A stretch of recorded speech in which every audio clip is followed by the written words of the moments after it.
I'm Dr. Shaw. I'm going to talk about today the 10 most common mistakes, and the topic for today's auto injury mistake that people make is that when they have their injury and the ambulance shows up at the site of the injury, they choose not to take the ambulance to the hospital. Now, some people do this; they don't want to take the expense. Some will say, "Well, I don't feel so bad right now." And the truth is, you might not feel that bad right now. You'll probably feel really bad a half an hour from now, or a couple of hours from now, and certainly by the next morning. There's a number of reasons why people choose not to take the ambulance to the hospital.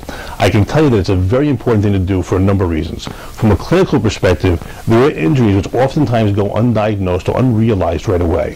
You can have a slow leak brain injury, which is like an aneurysm type of injury, where your brain has a slow blood vessel leaking in there, and 3 days later you die. You can have minor and undetected injuries, which you don't appreciate right away. Another perspective, which might not be clinical, but it's important to know, is that the severity of the injuries is documented by how you treat the injury immediately after the injury. By going to the hospital, by going to the emergency room, you have an immediate documentation of what was happening at the time. It's something your lawyer could use to help document the severity of the injury and why it required going to the hospital. And also, it'll give a baseline of information. It might be radiographic information or just clinical information from the emergency room physician that your treating chiropractor could use immediately to make an assessment of what your status might be for the future. Both of these aspects are very important. Not going to the hospital by ambulance, if it's available to you and if it's necessary, is a big mistake. Give us a call. We'll be happy to help you with your injuries.